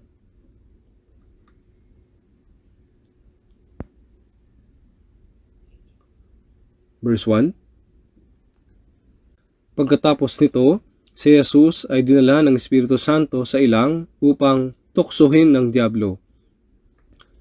Siya ay 40 araw at 40 gabing nag-ayuno. Pagkatapos ay nagutom siya. Dumating ang manunukso at sinabi sa kanya, "Kung ikaw ang anak ng Diyos, ipag-utos mo na ang mga batong ito ay maging tinapay." Ngunit siya'y sumagot na susulat, "Hindi sa tinapay lamang mabubuhay ang tao, kundi sa bawat salitang lumalabas sa bibig ng Diyos." Pagkatapos ay dinala siya ng diablo sa banal na lungsod at inilagay siya sa taluktok ng templo. Verse 6, at sinabi sa kanya, "Kung ikaw ang anak ng Diyos, magpatihulog ka, sapagkat nasusulat, siya ay mag-uutos sa kanyang mga anghel tungkol sa iyo, at aalalayan ka ng kanilang mga kamay, baka masaktan ang iyong paa sa isang bato." Sinabi sa kanya ni Jesus, nasusulat din naman, "Huwag mong tutuksohin ang Panginoon mong Diyos." Muli, dinala siya ng diablo sa isang napakataas na bundok at ipinakita sa kanya ang lahat ng mga kaharian sa sanlibutan at ang karangyaan ng mga ito. Sinabi niya sa kanya, "Ang lahat ng mga ito ay bibigay ko sa iyo kung ikaw ay magpakatira pa at sasamba sa akin." Sumagot sa kanya si Jesus, "Lumayas ka, Satanas, sapagkat ang sulat, sambahin mo ang Panginoon mong Diyos at siya lamang ang iyong paglingkuran." Pagkatapos ito'y, iniwan siya ng diablo at dumating ang mga anghel at pinaglingkuran siya. Kung si Jesus ay hindi dumating ayon sa laman, wala po siyang dahilan upang tuksohin. Ang tukso ay wala pong bisa para sa pinakamakapangyarihan sa lahat. Si Jesus ay dumating sa laman at tinukso upang maging kinatawan para sa sangkatauhan at upang maipakita na siya ay karapat-dapat upang maging tagapagligtas. Si Jesus ay tinukso upang maging kinatawan at bilang halimbawa para sa atin. Sa pamamagitan ng mga tuksong ito, maliwanag na naipahayag na si Jesus ay karapat-dapat na maging tagapagligtas. Si Jesus po ang siyang sinasabi sa Hebreo sa chapter 4 verse 15, isa na tinukso sa lahat ng mga paraan, gaya rin naman natin. Gayunmay, walang kasalanan. Ang unang tao na si Adan ay nabigo, ngunit si Jesus na dumating bilang ikalawang Adan ay lubusang nagpagtagumpayan ng tukso. Si Adan ay nahulog sa kung ano ang mabuting kainin at nakakalugod sa paningin at dapat nasain upang maging matalino. Ang mabuting kainin ay ang pagnanasa ng laman, at ang nakakalugod sa paningin ay ang pagnanasa ng mga mata, at dapat nasain upang maging matalino ay ang pagmamataas sa buhay. Nang si Jesus ay tinukso, siya rin naman ay tinukso din sa pamamagitan ng tatlong bagay na ito. Nung siya ay nag-ayuno sa loob ng 40 araw at nagutom, gaano kaya siya nagutom? Siya ay tinukso sa pamamagitan ng pagnanasa ng laman. Tinukso siya ng diablo sa pamamagitan ng masarap na pagkain. Gayun din, dinala niya si Jesus sa taluktok ng templo at sinubukang patalunin siya sa harap ng maraming tao. Ito naman po ang pagnanasa ng mga mata. Ipinakita niya kay Jesus ang kalawalatian ng mga kaharian sa mundong ito at sinabi, "Ang lahat ng mga ito ay ibibigay ko sa iyo kung ikaw ay magpapatira pa at sasamba sa akin." Ito naman pang pagmamataas sa buhay. Ang tatlong tuksong ito ay dumating. Ngunit paano ba napagtagumpayan ni Jesus ang lahat ng ito? Sinabi niya, nasusulat. Sa verse 4, nasusulat. At sa verse 7, nasusulat. Verse 10, nasusulat. Napagtagumpayan ni Jesus ang lahat ng mga panunukso sa pamamagitan ng nasusulat na salita. Natalo ni Jesus ang diablo sa pamamagitan ng pagbanggit ng salita ng Diyos. Sa loob ng 3 beses na panunukso, kagaya ng pagpatay ni David kay Goliath, sa pamamagitan ng makinis na bato, binato ni Jesus ang salita ng Diyos at hinagupit ng direkta ang diablo at nagtagumpay. Kagaya po nito, ang ating buhay pananampalataya, kung pagmamasdan po natin ito, ang pakanan ni Satanas ay ating makikita.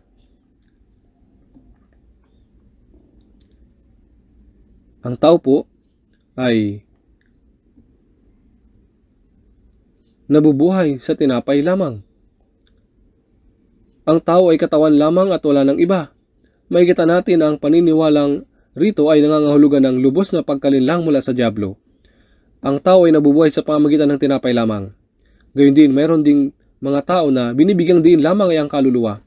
Tayo ay nabubuhay lamang sa pamamagitan ng kaluluwa. Hindi rin naman po ito tama. Ang tao ay hindi nabubuhay sa tinapay lamang. Ibig bang sabihin ito na ang ating tinapay ay mahalaga o hindi? Ibig sabihin po na mahalaga rin naman po ito. Ang pagkasabi na hindi natin kailangan ng mga pisikal na bagay at kaluluwa lamang ang mahalaga ay mali rin po.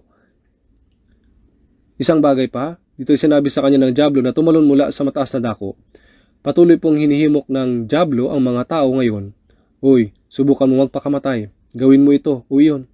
Hinihimok niya tayong suwayin ang salita ng Diyos ayon sa ating kagustuhan. Ano po ba ang sinasabi ng Biblia? Huwag mong tutoksohin ang Panginoon mong Diyos. Mateo 4:7. At gayon din dito, ang lahat ng mga ito ay ibibigay ko sa iyo kung ikaw ay magpapatira pa at sasamba sa akin. Ginawa niya na sumuway tayo sa salita ng Diyos, habulin ang mga makamundong bagay, at nasayin ang mga makasanlibutang bagay ay mga pakana ng dyablo. Subalit si Jesus ay nagtagumpay sa pamamagitan ng pagtitiwala sa salita ng Diyos. Sa ating buhay pananampalataya, ano po ang ating kailangan? Kagaya ni David, na mayroong eksaktong 5 makikinis na bato, mayroon pong mga makikinis na bato na dapat nating ingatan sa ating buhay pananampalataya. Kailangan nating matutunan na gamitin ang salita ng Diyos, at kailangan nating palaging panatilihin ang salita ng Diyos na malapit sa atin. Sa ating buhay pananampalataya, tayo ay tinutokso ng dyablo. Patuloy niya tayong hinihimok na huwag manatili kasama ang mga naligtas. Ito po ay totoo. Subalit, sinasabi sa Juan 15 verse 3, kayo'y malilinis na sa pamamagitan ng salita na aking sinabi sa inyo. Sa verse 4, kayo'y manatili sa akin. At ang mga salitang ito ay kailangan na malalim na may tanim sa ating mga kaluluwa, sapagkat maraming bagay ang nangyayari na nagiging dahilan upang iwan natin ang fellowship ng mga naligtas. Kaya mahalaga na ingatan natin ng mabuti ang salitang ito sa ating mga puso. Noong una akong naligtas, napakasaya ko po. Bago ako maligtas, sinubukan kong mag-aral ng mabuti. Ngunit pagkatapos kong maligtas, napakasaya ko na naisip ko na ano pa ang silbi ng pag-aaral. At ang gayong kaisipan ay biglang dumating sa akin. Simula na ikalawang semester ng aking first year sa middle school, ako ay nag-enjoy lamang sa pag-aaral at nabubuhay lamang upang mag-aral. Ngunit pagkatapos kong maligtas, ang kaisipan na ano pang silbi ng pag-aaral ay bigla na lang namutawi. Naramdaman ko na dapat kong pag-aralan ng Biblia. Kaya habang isinasapamuhay ko ang aking buhay pananampalataya na may katapatan, naisip ko na ikaw ay isang mag-aaral, kaya dapat ka mag-aral. Ngunit pagkatapos maligtas, ayaw ko nang mag-aral.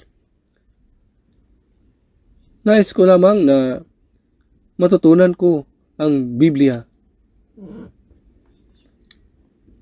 Kaya noong nag-aral ako, dahil wala naman akong ibang choice, sinabi ko sa sarili ko na, Hoy, ikaw ay Kristiyano, kaya dapat ka lamang mag-focus sa iyong buhay pananampalataya.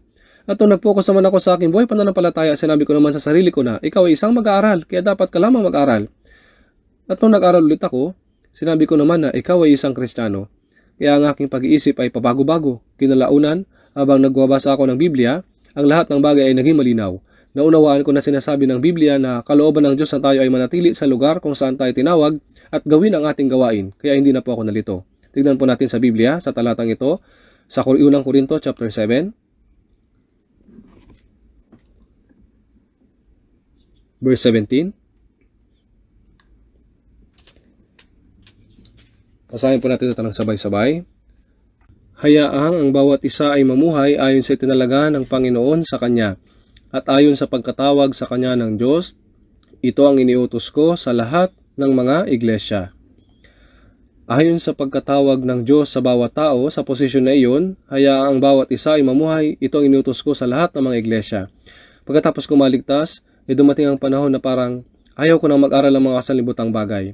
Ngunit nang mabasa ko ang talatang ito ay akin naunawaan na kung ako ay tinawag ng Diyos bilang isang mag-aaral, kung gayon, itinawag niya ako sa posisyon bilang mag-aaral, sapagkat ito ay kinakailangan. At kung niligtas niya ako habang ako ay nasa university years, kung gayon ay tinawag niya ako, sapagkat iyon ay kinakailangan.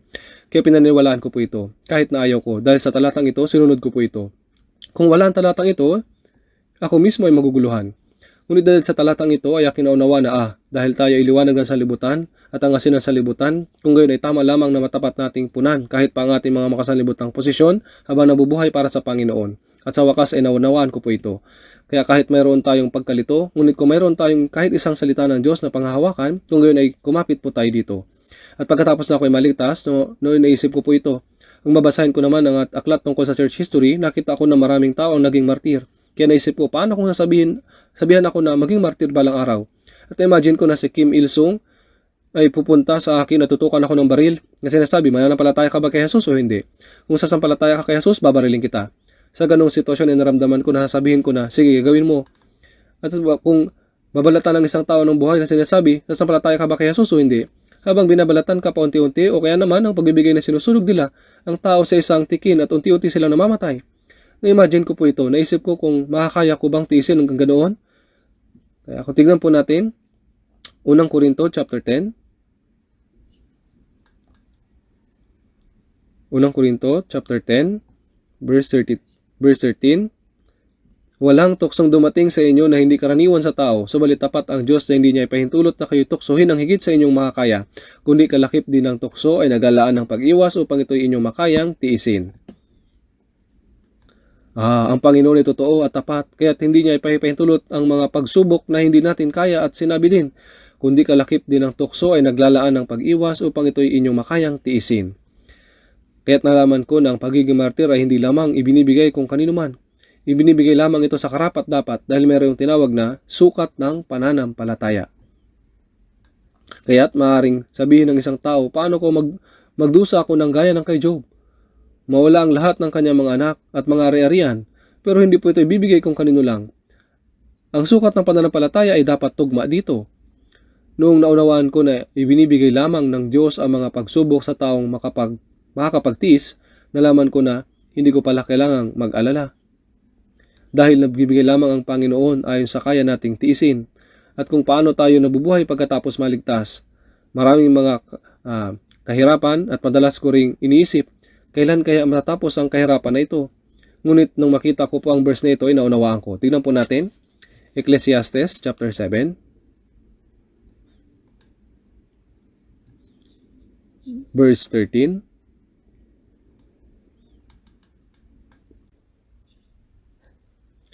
Basahin po natin ang sabay. Isaalang-alang mo ang gawa ng Diyos. Sinong makapagtutuwid sa ginawa niyang baluktot? Sa araw ng kasaganaan ay magalak ka, at sa araw ng kahirapan ay magsaalang-alang ka. Ginawa ng Diyos ang isa pati ang isa pa, upang hindi malaman ng tao ang anumang bagay na darating pagkamatay niya. Isaalang-alang mo ang gawa ng Diyos. Sinong makapagtutuwid sa ginawa niyang baluktot? Kapag binaluktot ng Diyos ang isang bagay, tutuwig lamang ito kapag dumating na ang tamang oras. Kaya naman, sa panahon ni Jose, ginawa itong baluktot ng Diyos sa loob ng 13 taon. Hanggang sa lumipas ang mga taon na iyon, hindi ito naging matuwid. Ngunit makalipas ang 13 taon, ang lahat ay agad na naging matuwid. Si David ay tinugis at pinahirapan ni Saul, dahil ito rin ay itinakda ng Diyos na tahakin niya. Walang anuman ang magiging matuwid hanggang sa panahong itinakda ng Diyos. Sa pang-araw-araw na nating buhay ay gayon din. May mga bagay na binaluktot ang Diyos sa panandaliang panahon. Sila ay mananatiling gayon hanggang sa dumating ang tamang panahon. Kaya sinasabi sa mga kasulatan, isaalang-alang mo ang gawa ng Diyos, sino makapagtutuwid sa ginawa niyang baluktot. Kapag sadyang binaluktot ng Diyos ang isang bagay, meron iyong dahilan.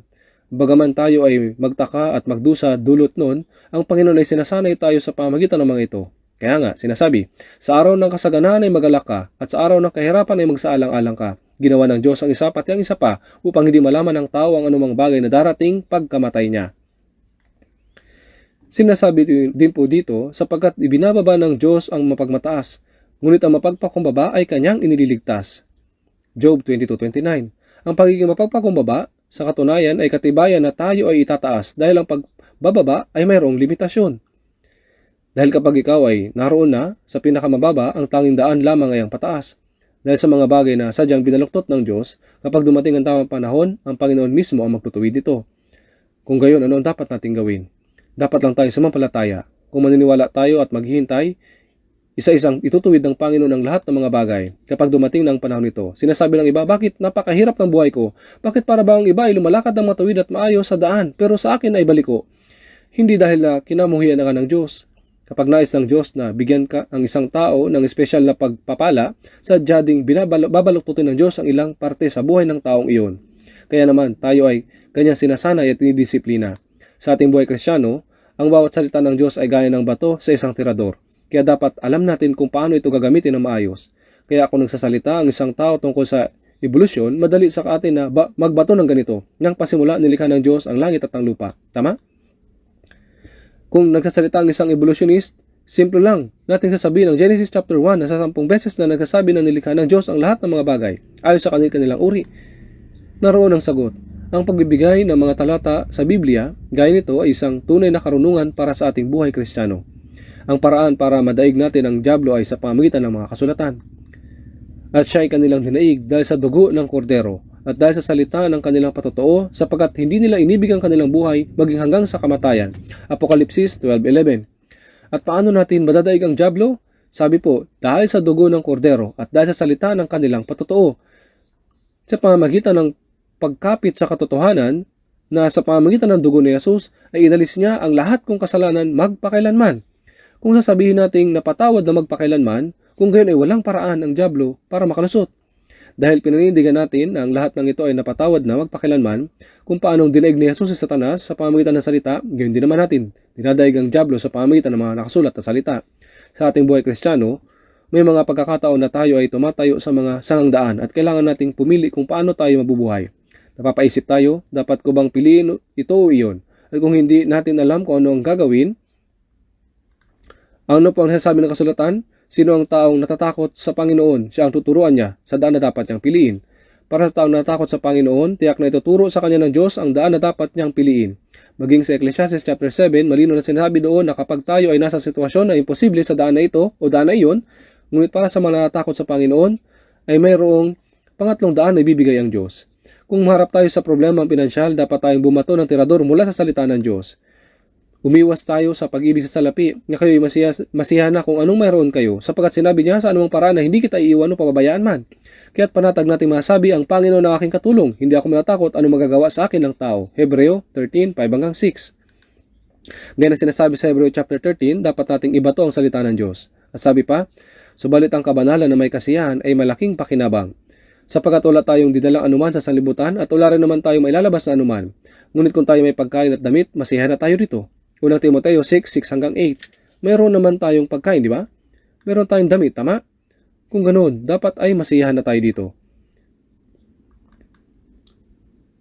Kapag tayo ay humarap sa kahirapan at naghintay sa Panginoon, tiyak na alam ng Diyos kung sino ang naghihintay sa Kanya. At kahit na magkaroon tayo ng mga kabalisahan, ngunit sabi, ilagak ninyo sa Kanya ang lahat ng inyong kabalisahan, sapagkat siya ay nagmamalasakit sa inyo. Unang Pedro 5:7. Dapat patuloy nating ibato ang salita ng Diyos. Maging sa ating pamilya, ay maaari ding magkaroon ng mga suliranin at kahirapan. Sa ating buhay pamilya, gaano po kahalaga na tayo ay bumato ng salita, gaya ng sa lahat ng bagay ay magpasalamat kayo. Kahit ang asawang lalaki ay hindi kumikita ng malaki, ang makasama siya ay mas higit na mabuti kaysa siya ay wala. Siya pa rin ay haligi na nagbibigay ng proteksyon. At kahit ang isang anak ay nagdudulot ng problema, mas mabuti pa rin na nariyan siya kaysa hindi. Dahil mayroong posibilidad na ang bata ay mabago kalaunan. Dapat nating sanayin ang ating sarili na patuloy na bumato sa salita at patuloy na bumato ng paulit-ulit kapag tayo ay humahanap ng isang malaking kahirapan. Sa gabing madilim ng pagdurusa, dapat tayong tumayo ng matuwid at bumato mula sa salita ng Diyos. At ang awit ng mga awit, sabi po doon hanggang sa ang araw ay huminga at ang mga anino ay tumakas, ako'y paparoon at sa bundok ng mira at sa burol ng kamanyang. Nagaya na sinasabi sa awit ng mga awit, chapter 4, verse 6, hanggang sa ang araw ay humiga at ang mga anino ay tumakas. Ibig sabihin, kapag naging mahirap at madilim ang buhay, anong dapat natin gawin? Sabi po, ako'y paroroon sa bundok ng mira. Ang mira ay tumutukoy sa kamatayan. Sa Esther chapter 4, verse 16, sinasabi ng Reyna Esther, kung ako'y mamamatay ay mamamatay. Ang taong handang mamatay ay kayang lampasan ang mga kahirapan at pagdurusa. Sabi pa, ako'y pupunta sa burol ng kamanyang. Ang kamanyang ay imahe ng panalangin. Kapag dumating ang matinding kahirapan, sinabi sa atin ng Panginoon na tayo ay manalangin. Sinabi ng Biblia, ang tumawag sa akin sa araw ng tumawag ka sa akin sa araw ng kabagabagan at iniligtas kita. At uluwalhatiin mo ako. Gaya ng sinabi sa mga awit chapter 50, sa araw ng kabagabagan dapat tayong tumawag sa Diyos. Hindi nito tinutukoy na huwag na mag-alala, kundi tumawag sa Diyos. Gaya ng ipinanalangin ni Jabez, dapat din nating hanapin at tulong ng Diyos at huwag nating sabihin na mahirap mag-evangelize. Ano po bang sinasabi ng Bible? Sa awit 116 verse 10, sabi, ako'y naniniwala ng aking sinabi, ayon dito, mabuti sa atin na ingatan ang salita ng Diyos sa ating puso at ibato natin ang bawat salita sa tamang pagkakataon. Gaya ng pagtira ng bato sa tirador, sinasabi ng iba, nakakatakot ang asawa ko. Ngunit kung mayroong salita ng mabuti para sa iyong asawa, isulat mo iyon at patuloy kang manalangin at natural mong sasabihin ang salitang iyon kalaunan. Kapag tayo ay nanalangin at binato ang salitang iyon, magiging malaki ang epekto noon. Ang mahalagang pagsasalita ay walang bisa. Ang mahabang pagsasalita ay walang bisa, ngunit ang magigsing salita ay may bisa. Kung patuloy mo itong ibabato, ito ay magkakaroon ng epekto. Ako'y naniniwala ng aking sinabi. Kapag nagsalita kayo ng isang salita, ang gawain ng Panginoon ay mahahayag doon. At kapag ang sexual na tukso ay dumating, anong sinabi ni Jose? Genesis 39 verse 9, paano nga magagawa ko itong malaking kasamaan at kasalanan laban sa Diyos? Kapag binitawan mo ang ganitong salita sa iyong puso, ito po ay mabuti. At kapag nakita natin ang gantimpala at kaluwalhatian mula sa Diyos sa pagtitiis sa tukso, malalampasan po natin ang mga tukso.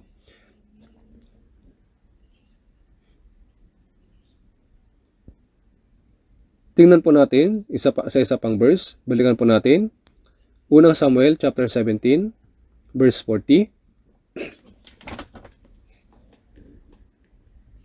Unang Samuel 17 verse 40.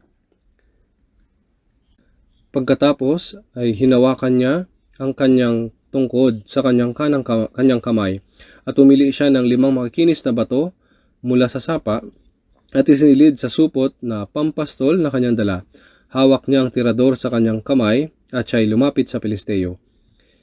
Madalas na ginagamit ni David ang tirador sa kanyang pang-araw-araw na pamumuhay. Nag-iensayo po siya rito ng sobra-sobra. Pumili siya ng mga madudulas na bato. Tanging kung madulas lang ang mga bato, doon niya lamang ito maibabato ng mabilis at maayos. Magiging nakakapinsala talaga ang mga ito. At ang magpakita ang Panginoon kay Gideon, ano po yung sabi ng Panginoon sa kanya?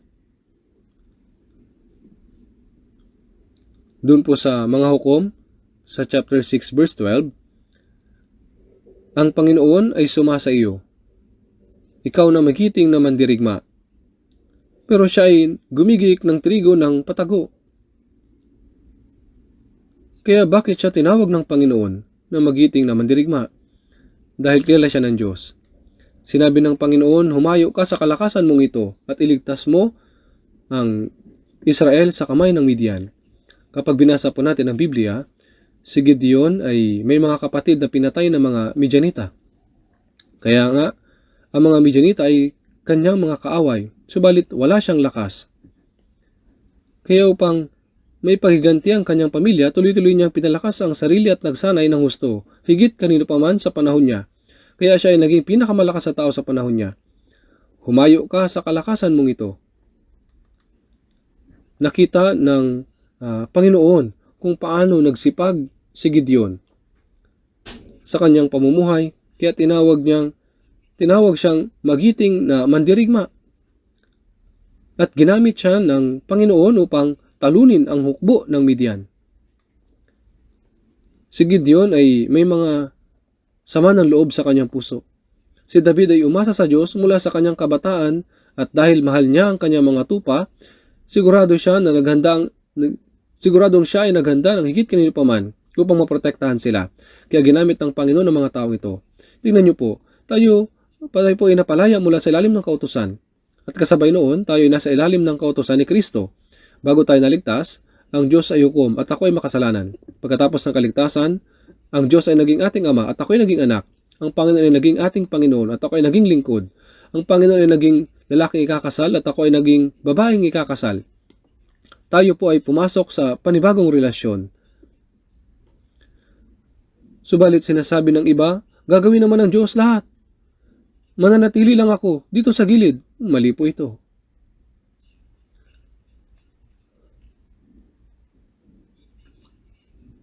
Mali po ito. Tayo po, bilang mga bagong nilalang, ay hindi po tayo 0. Sinabi ng iba, ang Diyos ay 2 at ako ay 1. Kaya 2 minus 1 equals 1. Kaya mananatili lang ako dito sa isang tabi. Mali po ito. Bilang mga bagong nilalang, nabubuhay tayong kasama ng Diyos. Kaya sa 1 Thessalonica 5 verse 10, na namatay dahil sa atin, upang tayo, maging gising o tulog man, ay mabuhay tayong kasama niya. Ang Christian life po ay pamumuhay na kasama ng Panginoon. Ang tatay ay may 5 taong gulang na anak. Inutusan niya ito ng maliit na bagay. Pero sinabi ng anak, Ama, wala akong anumang kayang gawin. Ikaw na gumawa ng lahat. Dito lamang ako sa gilid. Ito po ay espiritual na bata o kadududang bata. Sinaway siya ng tatay, dalian mo, bilhin mo ito. At ang bagay na kayang gawin ng bata ay dapat niyang gawin. Merong babaeng kakasal at sinabi niya sa kanyang asawa, mahal, wala akong anumang kayang gawin. Di ko kayang magkaanak, magpalaki ng anak, magugas at ng pinagkainan, mag-ayos ng kama, wala akong magawa. Ikaw na lang ang gumawa ng lahat habang ako nasa gilid lang. Siya ba ay spiritual na asawa o kadudulang asawa? Dapat niyang gawin ang bagay na kaya niyang gawin. Ang mayroong isang Panginoon at lingkod, inutusan siya ng Panginoon pero sinabi ng lingkod, Panginoon, wala akong magagawang kahit ano. Ikaw lang ang gumawa dito. Dito lang ako sa gilid. Siya ba ay spiritual na lingkod o kadududa? Ano mang kayang gawin ay gawin. Dapat niyang gawin. Kaya nga, sinasabi na, kaya naman gawin ng Diyos ang lahat. Dito lang ako sa gilid. 100 ang Diyos at ako ay 0. Ito ay mukhang spiritual, subalit ito po ay tama. Ang Diyos ay 100, subalit dapat nating gawin ang makakaya natin sa mga bagay na kaya nating gawin. Sa Juan sa chapter 11, nang binuhay ni Jesus si Lazaro, sa verse 39, alisin ninyo ang bato. Ito ang sinabi ni Jesus na dapat gawin ng mga tao. Sa verse 43, Lazaro, lumabas ka. Ang pagbuhay kay Lazaro ay gawain ng ginawa ng Panginoon. At sa verse 44, siya inyong kalagan at hayaan ninyong makaalis. Sinabi niya ang gawain na dapat gawin ng mga tao. Ang mga bagay na kaya nating gawin ay natural lamang. Kaya, sinabi po sa 2 Pedro chapter 1 verse 5, gawin ninyo ang lahat sa inyong makakaya. 2 Pedro 1 verse 10, lalong pagsikapan. Kung babalikan natin, yung nakaraang taon ay sabihin, dahil ginagawa ng Diyos ang lahat, sinusubukan ko lang gawin ay tama. Ito po ay mali. Kung ano ang kaya nating gawin ay dapat nating gawin ng may buong pagsisikap. Tama po ba? Sinasabi ng iba, hindi ko kayang hindi magmura. Ganito na ako eh.